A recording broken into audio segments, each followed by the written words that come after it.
Olá pessoal, tudo bem? Sou a professora Ana Paula. A nossa aula hoje é no dia 13 de 5 de 2020. Hoje a gente vai falar sobre... A disciplina de hoje é Teoria Geral da Administração. E a gente vai falar um pouco sobre administração como técnica social. Vamos falar um pouquinho sobre as atividades do administrador. Vamos conversar um pouquinho sobre algumas coisas importantes dessa disciplina tão bacana, né? Para os neoclássicos, a administração consiste em orientar, dirigir, controlar os esforços de um grupo de indivíduos para um objetivo comum. E o bom administrador é naturalmente aquele que possibilita ao grupo alcançar seus objetivos com o mínimo de dispêndio de recurso e de esforços, com o mesmo atrito com as mesmas atividades úteis.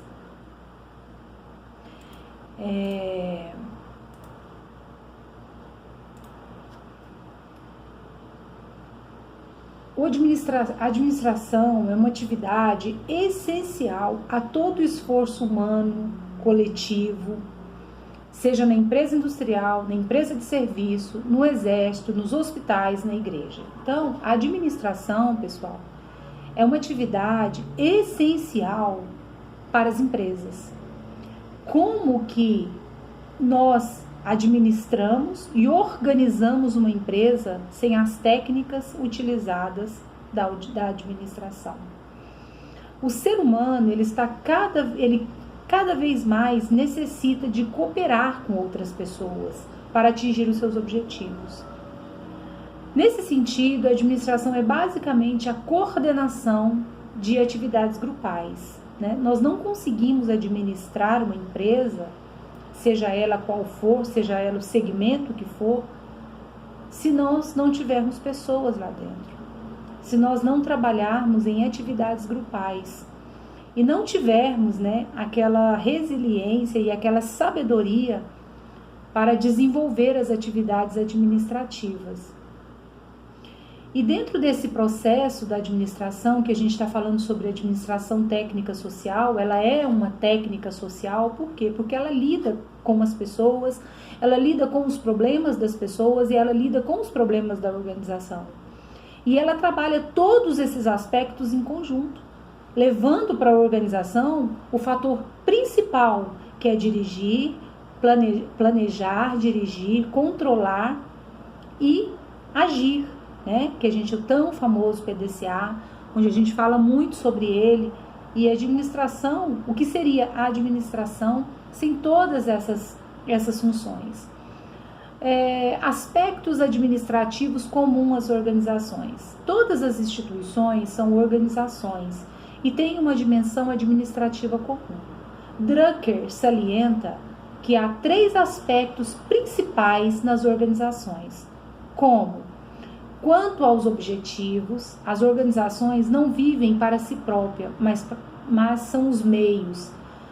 São os órgãos sociais que visam a realização de uma tarefa social. Então, a organização, a administração, ela vive para a organização. E a organização atende as pessoas.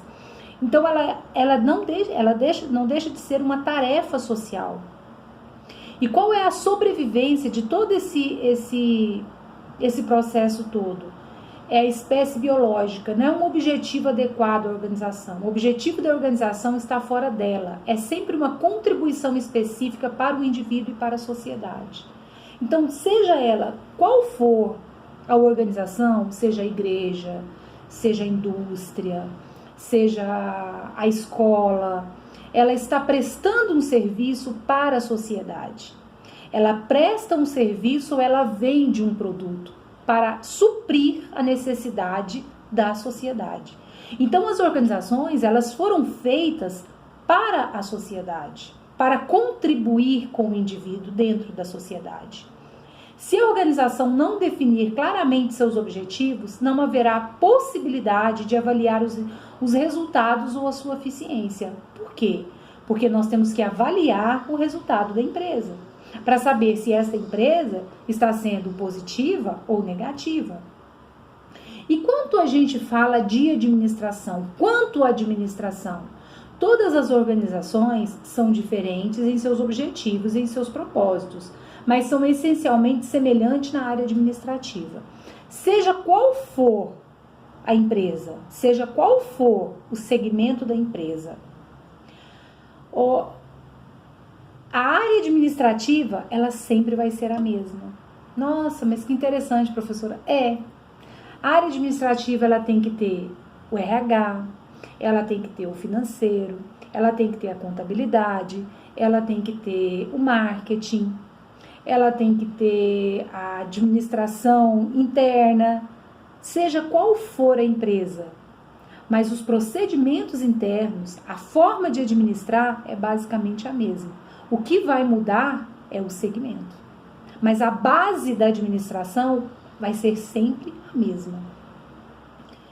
Assim, as organizações têm o mesmo problema de equilibrar os objetivos da instituição com a necessidade de flexibilidade, de liberdade do individual. Ontem eu estava falando isso na disciplina de avaliação de desempenho. Porque o administrador, ele tem que equilibrar as necessidades do indivíduo que trabalha dentro da organização, que são as necessidades pessoais, os sonhos, objetivos, com as necessidades organizacionais. Então, tem que haver esse equilíbrio, né? Essa flexibilidade, para que naquele momento eu atenda os anseios da organização, não os meus anseios. Todas elas exigem uma estrutura determinada, de um lado pela tarefa e por suas demandas. Quanto ao desempenho individual, o indivíduo dentro da organização é o campo onde há menor diferença entre as organizações. O desempenho individual é a eficácia do pessoal que trabalha dentro da organização. Se a organização tiver sucesso, ela desenvolver todos os seus processos, quem que desempenhou esse papel? O indivíduo. Então, o indivíduo, ele tem um papel primordial dentro das organizações. É o indivíduo que torna a organização eficaz e eficiente. Interessante, né? Porque as empresas não vivem sem as pessoas e as pessoas não vivem sem as empresas. Isso é um fato. O que nós precisamos fazer é o equilíbrio das pessoas com a organização e a organização com as pessoas. Quais as 3 funções do administrador? Na verdade, o administrador exerce 3 funções fundamentais dentro da organização, que é tornar a organização economicamente produtiva e os recursos organizacionais minimizados, riscos e maximizando as oportunidades, diminuir os riscos da organização e aumentar as suas oportunidades. Segundo, tornar produtivos recursos humanos, fazendo pessoas trabalharem juntas, reunindo em uma tarefa comum as suas habilidades e conhecimentos individuais e tornar produtivas suas forças irrelevantes.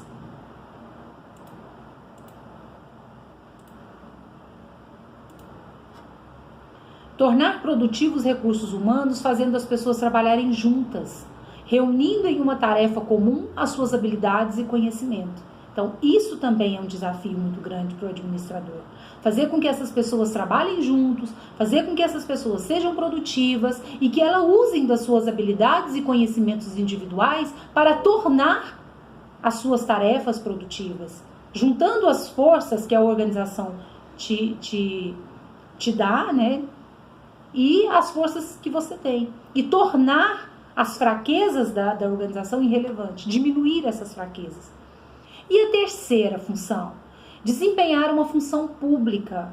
O administrador é visível e representa alguma coisa na comunidade. Na verdade, o administrador constitui o único elemento de liderança em nossa sociedade, altamente organizada e institucionalizada.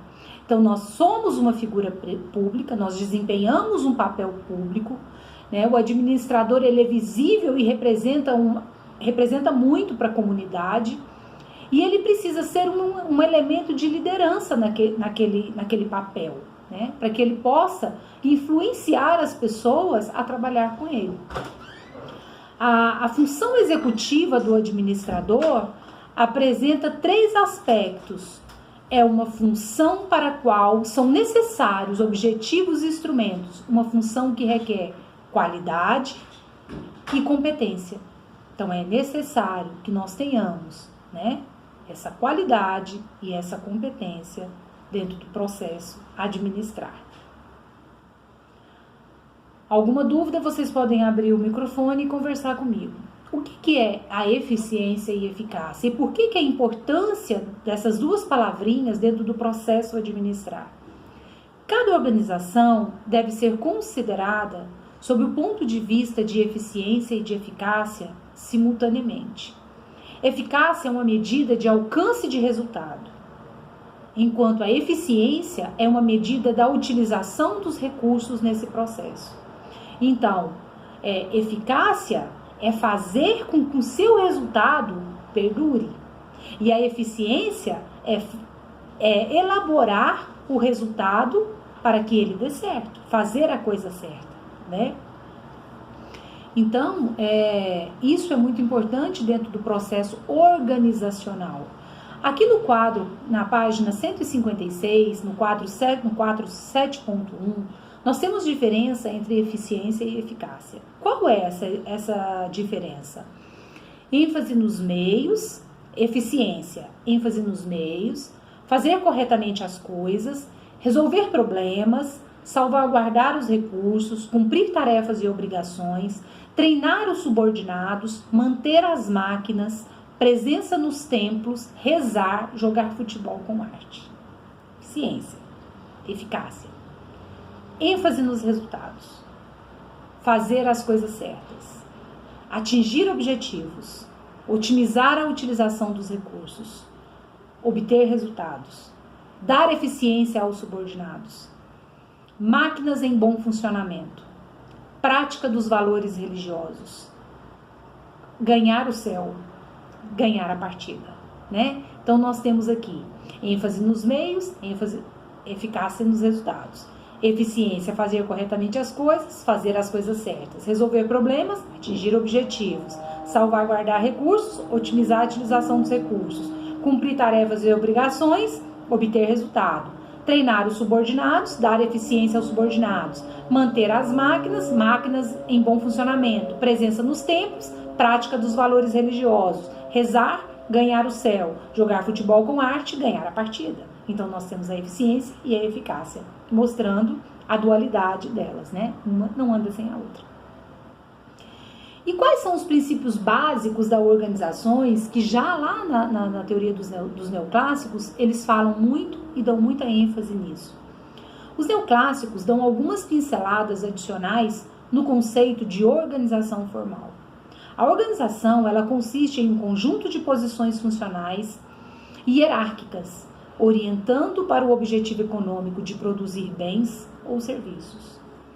Os princípios fundamentais da organização formal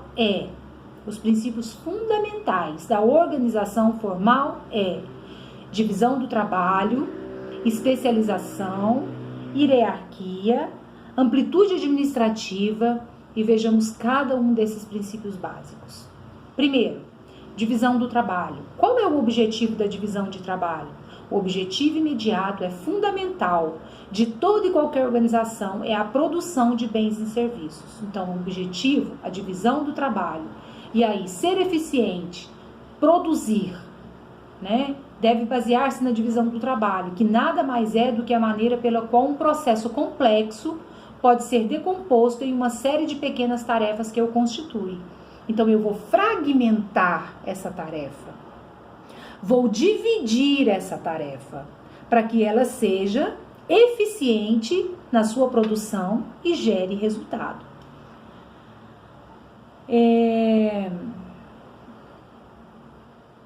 2. Dentro da divisão de trabalho, nós temos, ainda falando sobre divisão do trabalho, nós temos as consequências que a divisão do trabalho trouxe a curto prazo foram maior produtividade, melhor rendimento pessoal e envolvimento, maior eficiência da organização como resultado do item anterior, redução de custos de produção, né? E aí dentro dessa divisão de trabalho nós temos o nível institucional, o nível intermediário e o nível operacional. O nível institucional, ele é o topo da organização, que é composto pelos dirigentes e diretores dessa organização. O nível intermediário é o nível do meio de campo, que seriam os gerentes, né? E o nível operacional está ali os supervisores. Segundo, especialização. Como consequência do princípio da divisão do trabalho, surge a especialização. Cada órgão ou cargo passa a ter funções e tarefas específicas e especializadas. Os neoclássicos adotam essa colocação e passam a preocupar-se com a especialização dos órgãos que compõem a estrutura organizacional. Então, especialização são as tarefas que foram divididas e as pessoas que vão executar essas funções têm que ser específicas e especialistas. Entendeu? Então, essas pessoas, elas devem ter a função, né? Deve ser uma pessoa especialista, como na área de RH deve ser um especialista, na área financeira deve ser um especialista, na área de contábeis um especialista, porque fica mais fácil. A tarefa fica dividida e a coisa funciona, ela flui. E a hierarquia? Outra consequência do princípio da divisão do trabalho é a diversificação funcional dentro da organização, a pluralidade de função imposta pelos especialistas.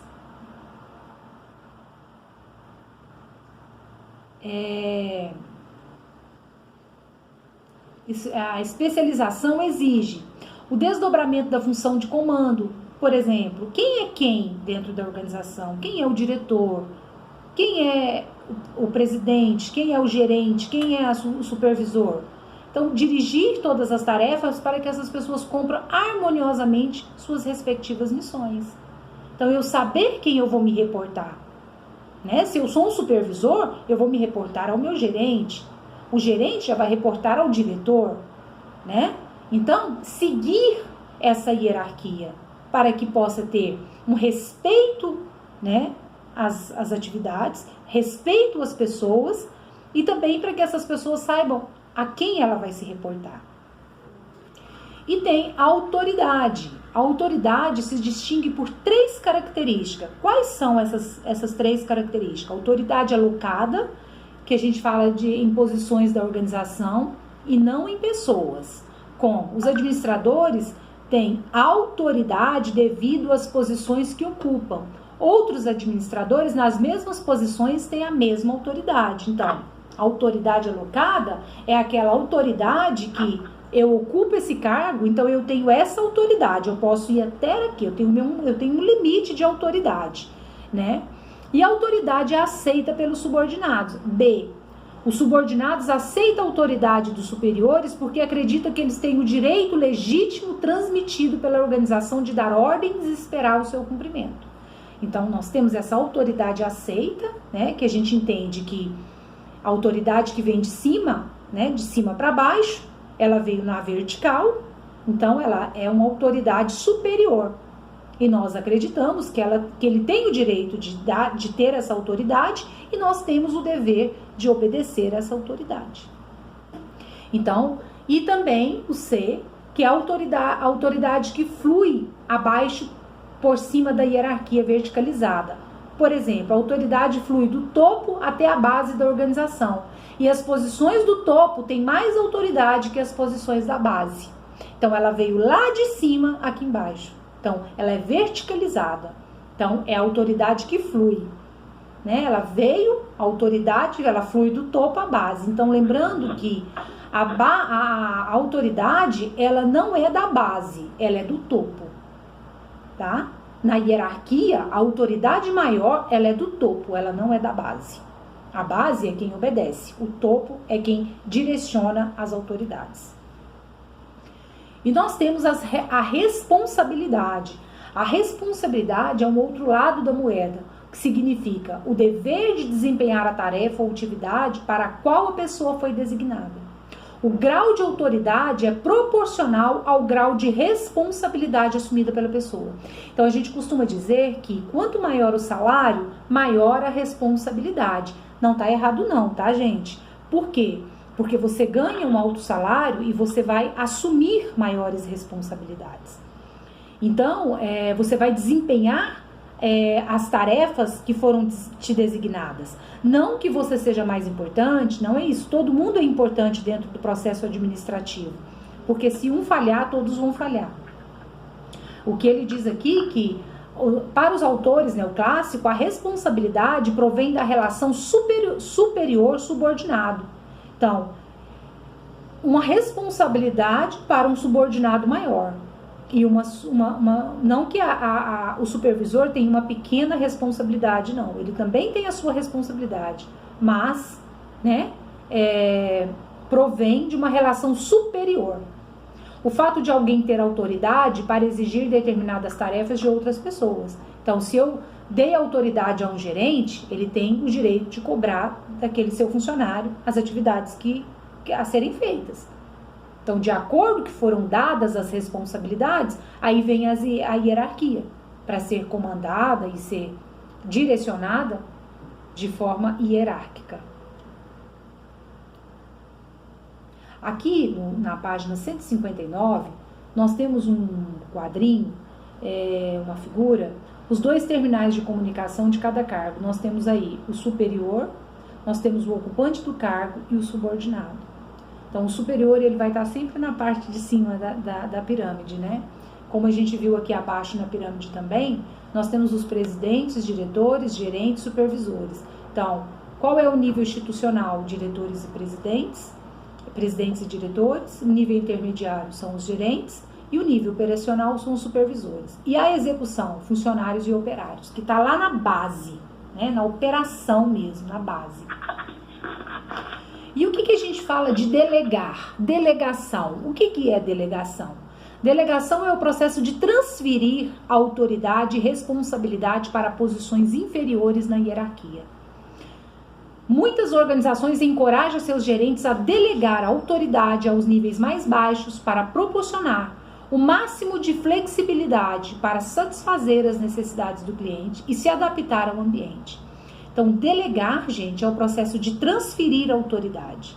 No momento que eu sou um presidente e delego para os gerentes e superiores as suas responsabilidades, eu estou transferindo, tirando uma parte, não que eu estou tirando de mim a total responsabilidade, não. Eu estou fragmentando essas responsabilidades. Então, eu estou dividindo as tarefas e os trabalhos. A gente volta lá em divisão de trabalho. Então, estou fragmentando essas responsabilidades e estou dividindo essas responsabilidades para que elas não fiquem pesadas para uma pessoa só.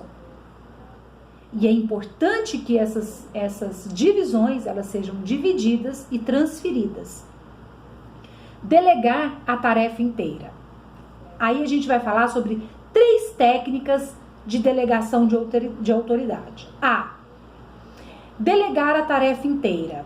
O gerente deve delegar uma tarefa inteira a uma pessoa ao invés de subdividi-la entre várias pessoas. Isso dá a cada indivíduo a responsabilidade completa e aumenta sua iniciativa, enquanto proporciona ao gerente melhor controle sobre os resultados. O que eu estou fazendo aqui? Eu estou subdividindo as tarefas entre várias pessoas. E depois eu vou cobrar esses resultados dessas tarefas que foi divididas. B. Delegar a pessoa certa. Nem todas as pessoas têm a mesma capacidade e motivação.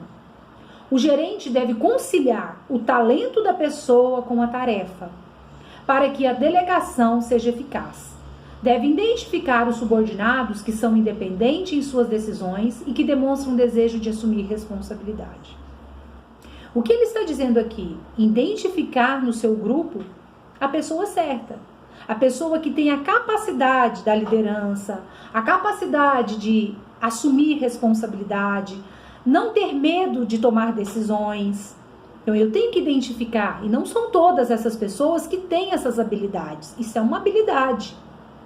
Então, não são todas as pessoas que têm essa habilidade. Então, é o importante eu identificar dentro do meu grupo qual é essa pessoa que eu identifico como a pessoa certa. Depois, nós temos a letra C, terceira. delegar responsabilidade e autoridade. Designar apenas tarefas não constitui uma delegação completa. O indivíduo deve responsabilidade para realizar a tarefa e autoridade para desempenhar a tarefa de maneira que julgar melhor. Então, o indivíduo deve ter responsabilidade e escolher a melhor forma para a realização dessa tarefa, como ele achar que deve trabalhar de forma em conjunto e aí como a melhor forma que ele encontrou para a realização desta tarefa. Proporcionar informação adequada. A delegação bem-sucedida inclui informação sobre o que, por quê, quando, onde, quem e como. Aqui a gente faz aquela ferramenta 5W2Hs, que é muito para que eu possa proporcionar informação adequada e delegar de forma bem-sucedida, eu posso fazer uma tabela do 5W2Hs, que é o que, por quê, quando, onde, quem e como vai fazer essa tarefa. O que é a tarefa? Por que essa tarefa tem que ser executada? Quando essa tarefa vai ser executada? Onde essa tarefa vai ser executada? Quem vai executar essa tarefa e como ela vai ser executada? Essa é uma ferramenta que a gente utiliza muito dentro da administração, que é o 5W2Hs, para realização de tarefas. Muito bacana, muito bom e muito funcional. O subordinado deve compreender a tarefa e os resultados esperados. Ele deve saber qual é a tarefa que ele tem que fazer e qual que é o resultado que vai ter que ser obtido no final. Manter a retroação. Retroação significa linhas abertas de comunicação com o subordinado para responder questões e proporcionar orientação, mas sem exceder o controle. Então, o que é isso? Eu mantenho a linha aberta com o meu subordinado. Eu sou o gerente. Então, eu vou manter uma linha aberta com o meu subordinado. Cada vez que ele tiver uma dúvida, ele pode vir comigo, sanar a dúvida dele. Mas eu só vou sanar a dúvida dele, eu não vou fazer para ele. Eu não posso controlar a atividade que ele está fazendo. Eu só vou tirar a dúvida. Tirar a dúvida é diferente de mantê-lo no controle. Eu preciso sentir que ele tem o controle na mão da responsabilidade para que ele se sinta responsável na execução da tarefa. E aí eu dou a corda para ele, né? Ele sente livre para executar, mas sabe que pode contar comigo nos momentos que ele tiver dúvida, mas eu não vou controlar essa atividade dele. Avaliar e recompensar o desempenho. Quando a tarefa é executada, o gerente deve avaliar os resultados e não os métodos. Quando os resultados não alcançam as expectativas, o gerente deve montar os erros e as consequências. Então, o que eu tenho que fazer? Eu tenho que olhar os resultados, mas não os métodos que ele utilizou para finalizar o resultado. Mas eu tenho que ver o resultado. E se ele não alcançou o resultado, eu tenho que elencar quais foram os erros que obteve. Quais foram os erros que ele cometeu para que ele não alcançasse o resultado. E aí eu vou montar esses erros com ele, vou mostrar para ele onde foi que ele errou e onde foi que ele acertou. Quando alcança ou ultrapassa as expectativas, o gerente deve recompensar o trabalho bem feito com orgulho, recompensas financeiras e delegação de novas atividades. Para que ele se sinta motivado, se sinta adequado dentro daquela atividade e que ele se sinta com vontade, ele tenha vontade de fazer mais atividades e adquirir mais responsabilidades.